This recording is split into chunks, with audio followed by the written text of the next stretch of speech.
Senhor, nós te damos graças por nós podermos estar aqui, neste lugar, e te pedimos em nome de Jesus que o Senhor possa encontrar corações aqui dispostos e numa terra fértil para que a semente da tua palavra possa ser plantada e germinar, Senhor, e que algo gere realmente nos nossos corações e que o Senhor confirme tudo aqui com os sinais aqui no nosso meio e que o Senhor abra o entendimento de todos e opere coisas tremendas e maravilhosas aqui como sinais, Senhor, em nome de Jesus. E que nada venha impedir, nada venha nos atrapalhar para a glória do teu nome. Amém. Amém. Pode se assentar. João, vem me ajudar aqui a fazer isso, por favor. Esse é o tangedor. O profeta Eliseu tinha um tangedor. Amém? Então, como o pastor Josmar disse, eu também creio, tenho a convicção de que era da vontade de Deus de eu poder estar aqui. Deus tem os seus planos, né? A palavra do Senhor diz que o homem faz planos no seu coração, mas o que prevalece é aquilo que é da vontade de Deus. Amém? E Deus é o mesmo ontem, hoje, e a palavra diz que Ele será eternamente. Então Deus não mudou.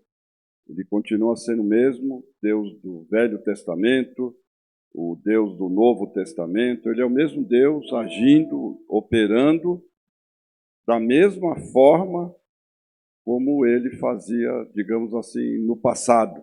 Ele não mudou em nada. Basta você pegar a Bíblia e fazer comparações do Novo com o Velho Testamento e você vai ver ações de Deus, vamos colocar assim, iguais. Deus agindo, Deus operando. E eu tenho certeza que Ele vai nos ensinar algo e vai fazer algo poderoso na minha vida e na sua vida. Fique atento àquilo que Deus vai estar dizendo, vai estar falando. A palavra do Senhor diz que no Velho Testamento, Oséias capítulo 4, que o povo de Deus estava sendo levado cativo por falta de conhecimento. O povo há uma versão que diz, e o meu povo está sendo escravizado por falta de conhecimento. Escravizado.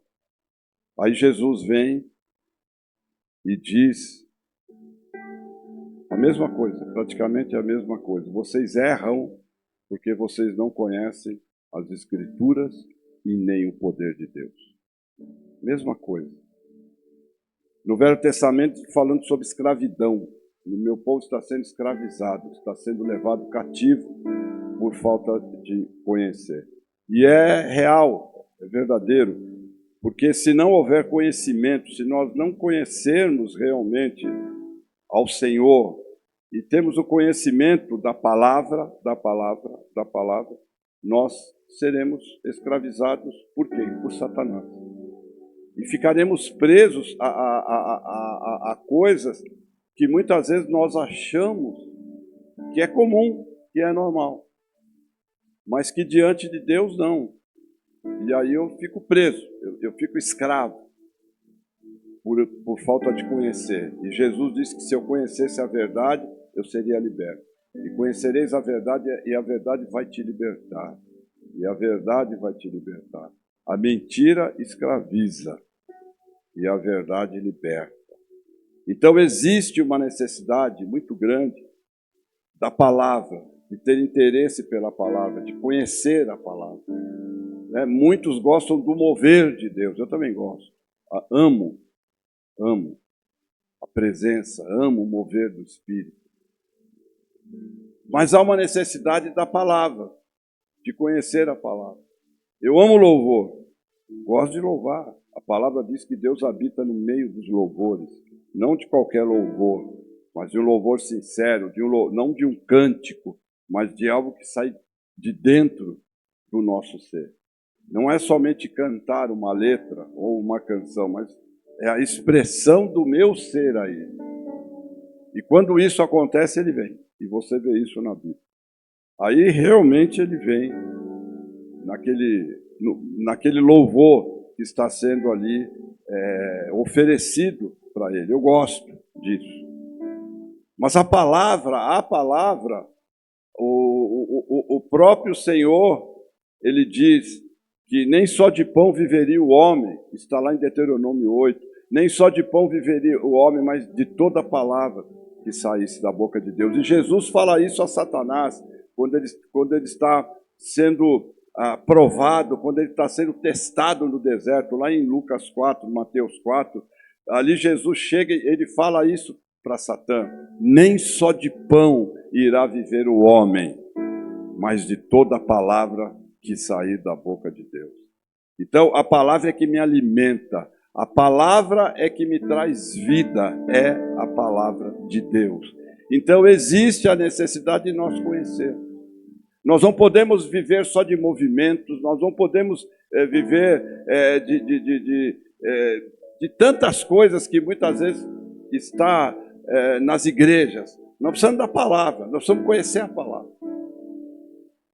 Porque senão, repito, ficaremos escravizados. Não teremos vida. Jesus é a palavra. Se você ler o livro de João, capítulo 1, ele fala sobre o verbo vivo. O verbo vivo. Ele fala que Jesus é o verbo vivo. Jesus é a palavra viva. Jesus é a palavra. Jesus é a palavra. Então, se eu digo eu amo Jesus, eu estou dizendo eu amo a palavra, a palavra, a palavra, a palavra. O diabo sabe disso. Então, ele não quer que as pessoas ouçam a palavra. Ele não quer que as pessoas se interessem pela palavra, porque ele sabe do efeito que vai ter na vida da pessoa. A palavra também nos diz: a fé vem pelo ouvir. A fé vem pelo ouvir. Então, se você fala, como é que eu vou ter fé? A Bíblia diz, a fé vem pelo ouvir. E ouvir o quê? A palavra de Deus.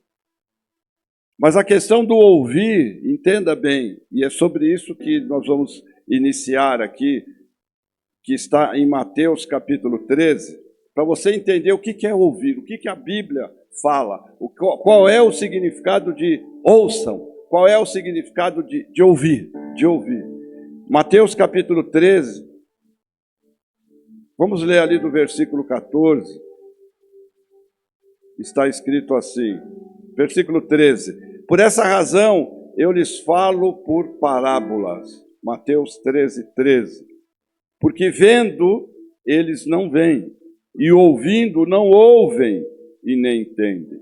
Neles se cumpre a profecia de Isaías: ainda que estejam sempre ouvindo, vocês nunca entenderão. Ainda que estejam sempre vendo, jamais perceberão. Pois o coração deste povo se tornou insensível, de má vontade. Ouviram com os seus ouvidos e fecharam os seus olhos, e se assim não fosse, poderiam ver com os olhos, e ouvir com os ouvidos, e entender com o coração, e converter-se, e eu os curaria.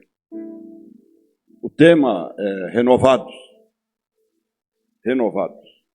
Renovados, podemos colocar assim pela palavra. Renovados pela palavra. É interessante que o pastor Josmar abriu aqui, dizendo, pela palavra, que nós nascemos de novo e somos nova criatura. Nova criatura. E a palavra diz, eis que tudo se fez novo. Tudo se fez novo. Na nossa vida, a partir do momento da nossa conversão. A partir do momento que Jesus entrou na nossa vida, eis que tudo se fez novo. Agora eu sou uma nova criatura, uma nova pessoa, um novo homem, uma nova mulher. Aqui diz que se o povo enxergasse com os olhos e ouvisse com os ouvidos, eles iam entender com o coração e iam se converter. E o Senhor falou, e por causa disso eu iria curar. A palavra ouvir aqui, ela tem o sentido de uma pessoa, como você agora está ouvindo, e por ouvir você entende e pratica. Prática. Não é só eu ouvir e glória a Deus, aleluia. Prática. Praticar aquilo que eu estou ouvindo. Praticar aquilo que Deus está me dizendo, eu estou ouvindo, então eu vou praticar.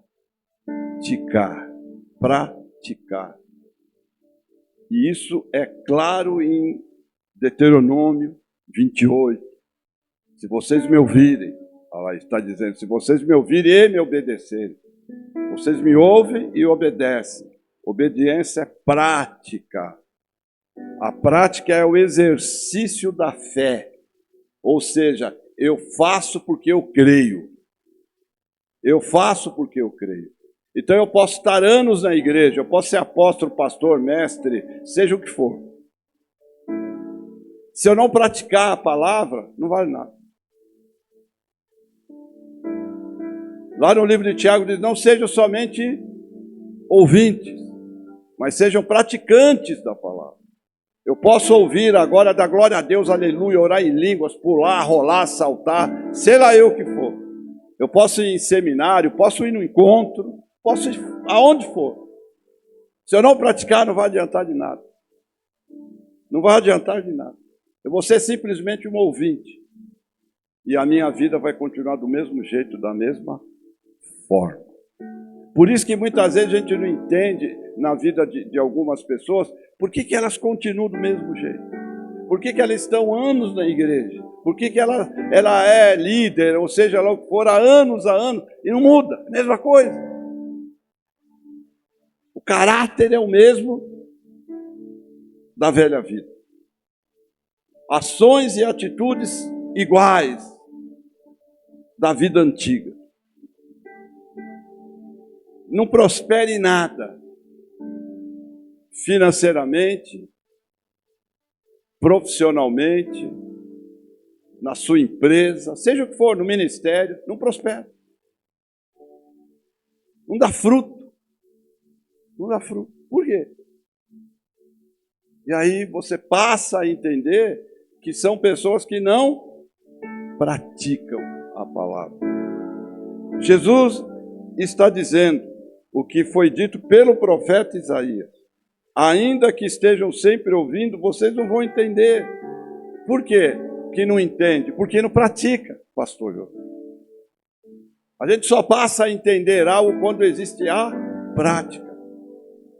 Você vai começar a entender mais quando você pratica. Você vai no colégio, você estuda lá. Agora começa a praticar aquilo que você aprendeu, você vai entender cada vez mais. Olha a presença de Deus aqui para confirmar. Aleluia. Ei, xarabalabachura. Deu para você entender isso? Então que você seja renovado nisso.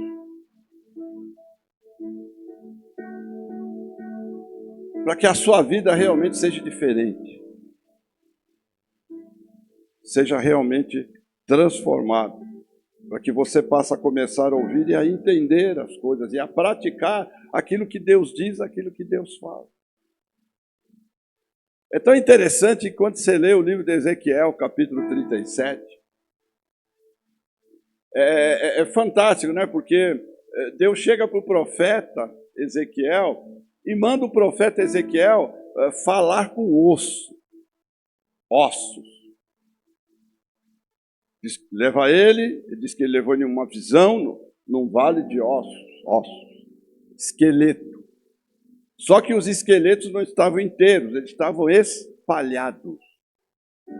O crânio lá, o fêmur ali, está tudo espalhado, não estava montado.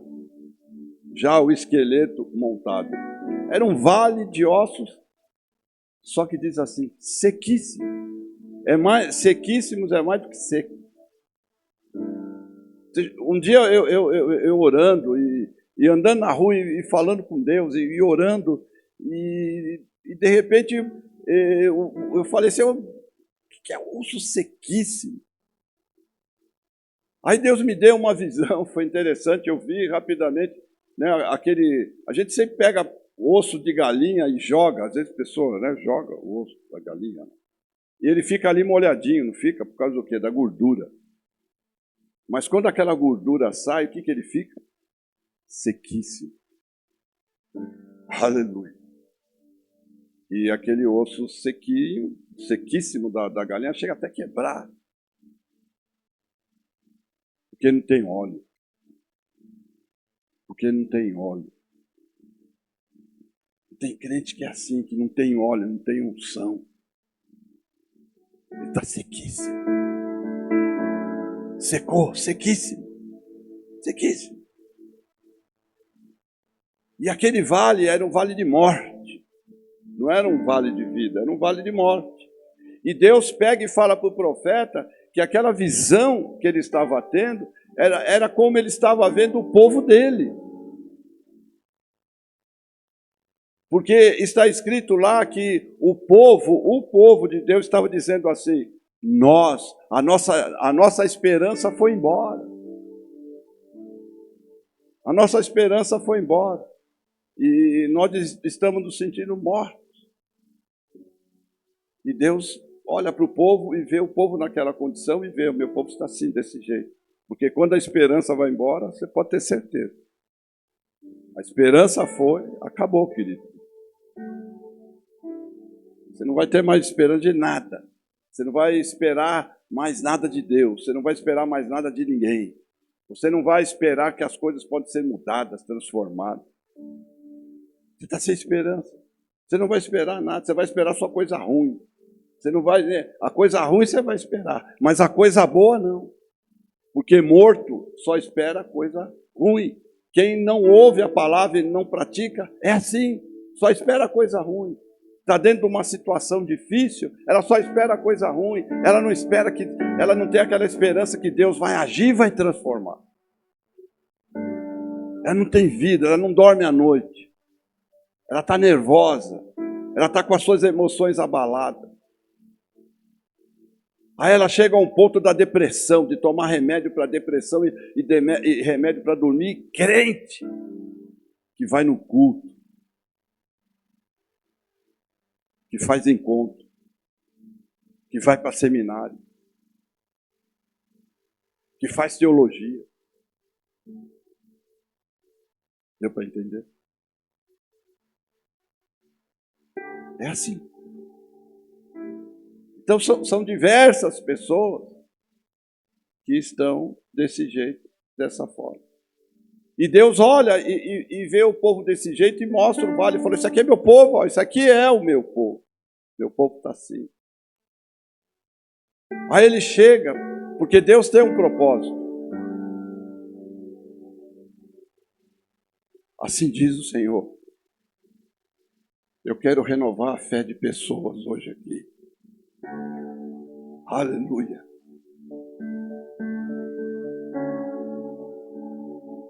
Deus tinha um propósito, porque Deus sempre tem propósito. Deus é um Deus de propósito. E existe um propósito de eu vir aqui, de você estar aqui. Existe um propósito para esses dias. E quem ouviu e praticou, no caso, ouviu o chamado e veio, então você pode ter certeza, algo vai acontecer. Aí o Espírito de Deus está me dizendo agora aqui, corrija. Já está acontecendo. Já está acontecendo. Aí Deus chega para o profeta e diz assim, fala com esses ossos.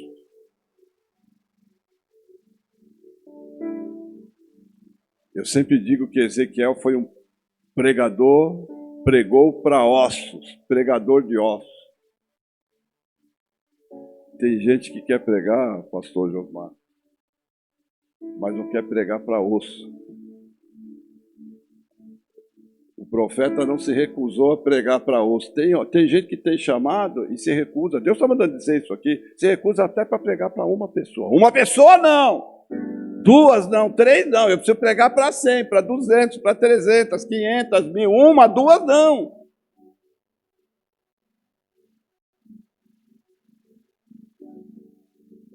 Então eu fico pensando, já pensou essas pessoas? Se Deus chega e fala, vai lá pregar para osso. Aí Deus diz, eu vou te treinar agora. Você vai pregar para osso. Cara, não vai. Não vai. Não vai. Ele precisa pregar para milhares, centenas. Mas ele diz lá o que Deus falou. Deus chega e fala. Fala com esses ossos. Ossos secos, ouçam. Ossos secos, ouçam a palavra de Deus. Ouçam. Interessante. Aí, a minha atenção é chamada a justamente isso. Osso tem ouvido?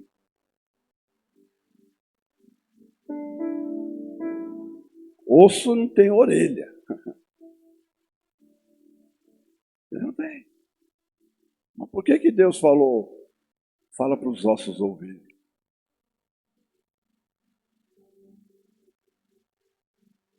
Interessante, né? É coisa para se pensar, né? Mas sabe o que Deus disse? Se até o osso ouviu, por que é que nós que temos ouvidos, como está escrito aqui, e não ouvimos? Se nós temos a condição de ouvir e não ouvimos, e o osso ouviu. E o efeito foi tão grande, porque o profeta ouve a Deus. E o que ele faz? Ele pratica, ele exerce a fé daquilo que Deus disse para ele dentro de uma impossibilidade, dentro de uma loucura. Fala para osso. Aleluia. E ele fez. E deu resultado. E deu resultado. Você está entendendo o que Deus está dizendo aqui? É a mesma coisa para nós. Aleluia. Se você ouve e pratica, vai ter resultados.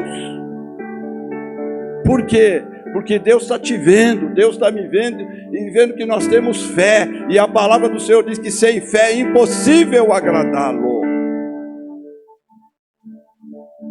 Eu só agrado a Deus quando eu tenho fé. Por quê? Porque quando eu tenho fé, eu pratico. Eu ouço a voz do profeta, eu ouço a voz profética, eu ouço a voz da minha liderança. Porque aí, se eu considero a minha liderança como alguém que Deus colocou sobre a minha vida, para me trazer direção, aleluia, para me trazer uma palavra de vida, eu vou ouvir Ele e vou praticar aquilo que Ele está me dizendo, me falando. Você sabia que profetas são levantados em tempos de crise? Você pega a Bíblia e você vê isso. Você vê que em todo tempo de crise Deus levantava profetas. Para quê? Para trazer direção para o povo. Para orientar o povo. Para que eles ouvissem e praticassem aquilo que eles estavam dizendo, aquilo que eles estavam falando, aquilo que estava vindo de Deus para a vida da pessoa. E você vê milagres acontecendo por causa disso. Ouviam e praticavam. Ouviam e praticavam. Elias traz direção. Elias traz direção para uma viúva. Elias trouxe uma direção para uma viúva. Para uma viúva que se recusou de início a fazer algo que Deus já havia determinado para ela. Porque o Senhor disse ao profeta, eu já toquei no coração de uma viúva para te sustentar. Leia lá, 1 Reis, capítulo 17. Eu já falei, eu já toquei no coração, eu já providenciei uma viúva, pobre ainda, pobre. Não era uma viúva rica. Ia ser fácil. Ia ser fácil. Se fosse uma viúva rica, ia ser fácil. Mas o mais interessante de tudo é que era uma viúva pobre e mesmo assim Elias acreditou que viria provisão através da vida dela. Aleluia. Aleluia. Oh, glória. Ouviu e praticou.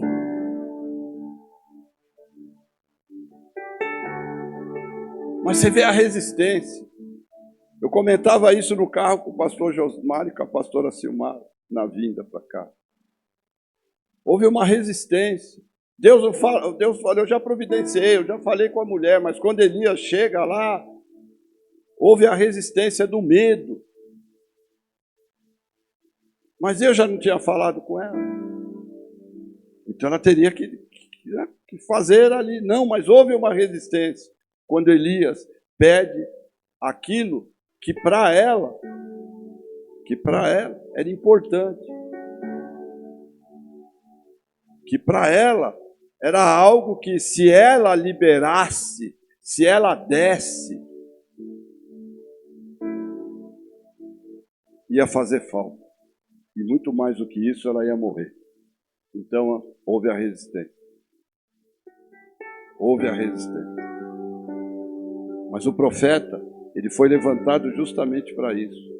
Para que nesse tempo de crise, onde Deus fala as coisas, aonde Deus determina as coisas para ser feito, para ser realizado, as pessoas resistem. Principalmente quando Deus pede, quando Deus fala, naquilo que você confia, naquilo que você acha que vai te fazer falta. E isso é a demonstração da falta de fé e da falta de confiança de Deus, e por isso não há prática. Deu para entender? Então ele combate. O que ele combateu ali? Não tenha medo. Então havia a resistência do espírito de medo, de um medo que estava ali para impedir aquela mulher de ser abençoada, de ela praticar, de colocar em prática, dela ser abençoada, dela ser, foi falado aqui, dela ser uma abençoadora. E muitos são chamados para abençoar. E principalmente quando? Quando é que Deus vai chamar as pessoas para abençoar? Sabe quando? Em épocas de crise, querido. Para provar a fé. Porque em épocas de prosperidade, na época de prosperidade, você tem, você dá. Ué. Você não vai ter medo, porque você tem bastante. Porque está sobrando. Mas em épocas de crise, não. É aí que, você sabia aqui da época de crise que Deus prospera crente? Deus prospera crente em toda época. Amém? Em todo tempo Deus prospera. Mas estou te falando de um diferencial que você vê na Bíblia, aonde as pessoas olham e falam, uau!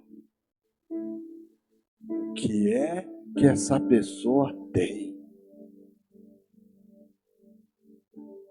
Como é que ela consegue prosperar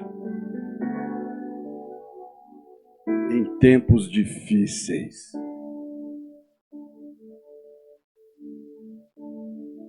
Como é que essa empresa fatura em épocas de crise? Como é que não tem falta para ela em épocas de crise? É assim. É assim que Deus faz. Para mostrar o poder dele. Aleluia.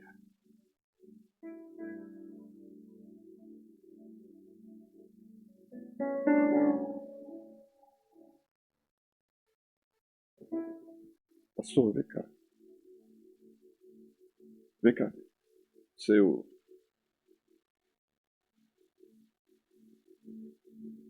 A dupla. Aleluia.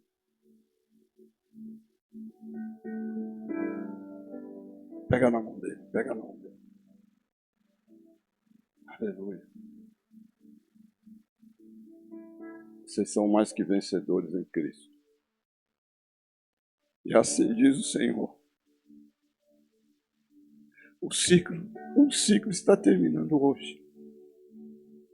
E a partir de hoje, vocês vão entrar no novo ciclo. E o Senhor está dizendo que vocês vão entrar num novo ciclo de expansão. Mesmo nesse tempo. Mesmo nesse tempo. Porque o Senhor está dizendo que chamou vocês para serem diferentes. Diferencial dos outros, das outras empresas. O Senhor vai trazer algo para essa empresa. Pode anotar, pode gravar. É algo que as outras não têm.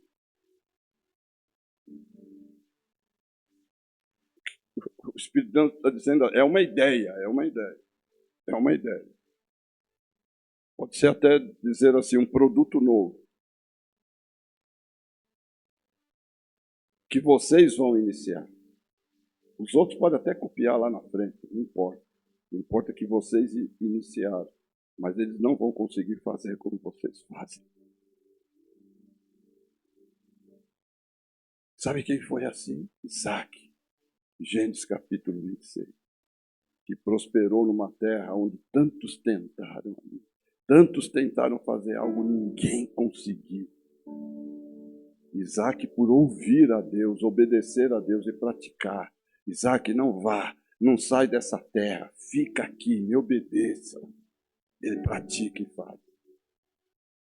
Mesmo sendo fora do desejo dele. E aí o que acontece? Ele planta. Uma semente começa a colher como se tivesse plantado 100. Ele começa a colher numa terra onde ninguém conseguiu nada. Nada.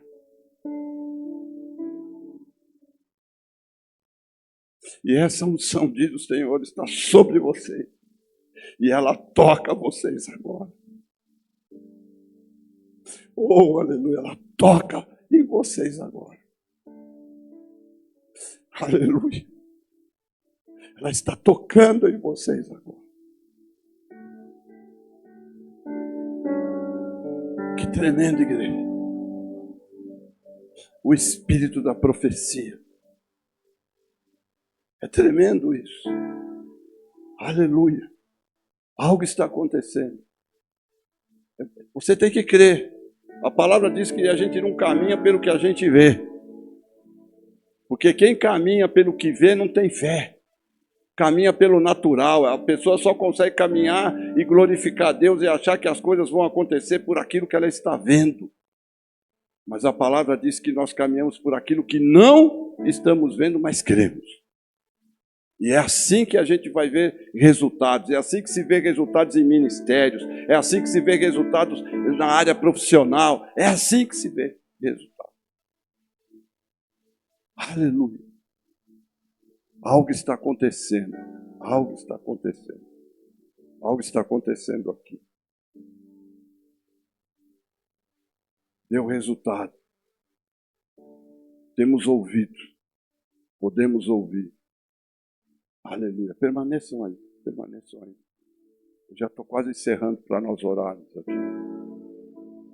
Quando você lê o livro de João, capítulo 2, você vai ver uma passagem conhecida, onde Jesus operou um milagre num casamento.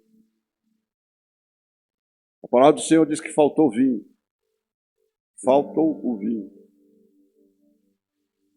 A mãe de Jesus vai falar com ele. Ele responde algo para ela. Ela vira para os serviçais e diz assim: façam aquilo que ele disser. Façam aquilo que ele pedir para vocês. Aí Jesus pede. E pede algo completamente fora do padrão. Pede algo completamente fora. Não vou entrar nisso porque toma-se tempo. Mas aqueles homens sabiam o que era. Mas eles obedeceram e trouxeram as talhas. Glória, algo está acontecendo. E trouxeram as talhas. E ele mandou encher de água. Eles encheram. Aquelas talhas não eram para isso. Mas eles obedeceram Jesus. Ouviram e praticaram. E obedeceram. E o que aconteceu? Milagre. Milagre. Porque creram, obedeceram, praticaram, não questionaram. Mas. O profeta não questionou. Mas é você. Não.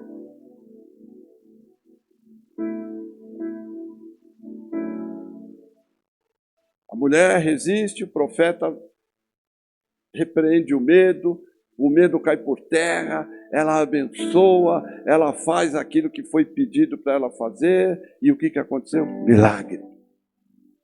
Multiplicou, porque se não fizesse, não ia ter multiplicação. Não ia ter o milagre, ela tinha que fazer. Satanás sempre virá com medo para que você não realize, você não faça, para que você não creia, para que você tenha medo, para que você não seja abençoado.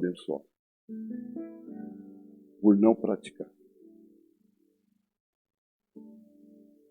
Acabou o vinho. Muitas coisas se acabam. Até em casamentos, viu? Vinho é alegria. Né? Quando fala de vinho na Bíblia, está falando de alegria. Tem casamento que acabou a alegria. Acabou a alegria, acabou o vinho. Não tem mais vinho. Virou um casamento, um relacionamento sem graça, sem alegria.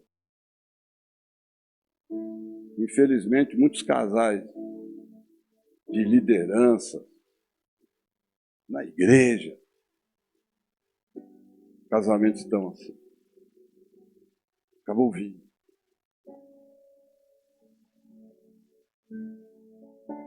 Mas Jesus tem vinho. E tem o melhor vinho.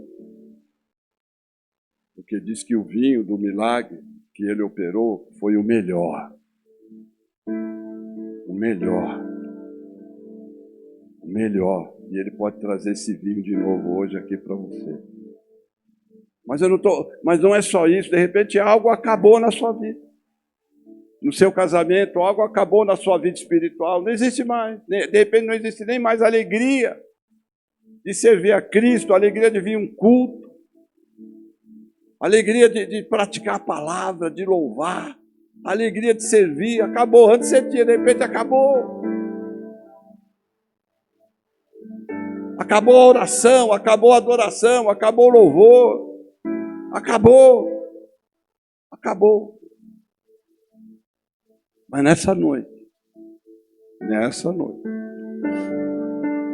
isso pode ser devolvido. Amém? Isso pode ser devolvido. E sendo devolvido, o que vai acontecer? Vai ser o melhor. Porque o vinho foi melhor. Amém? E eu creio nisso. Você crê? Eu creio. E eu creio que esse é o propósito do Senhor para nós aqui nessa noite. Quem tem ouvidos, não é assim que diz a palavra? Ouçam o que o Espírito está dizendo à igreja. Amém? Fique em pé. Aleluia. Nós vamos orar.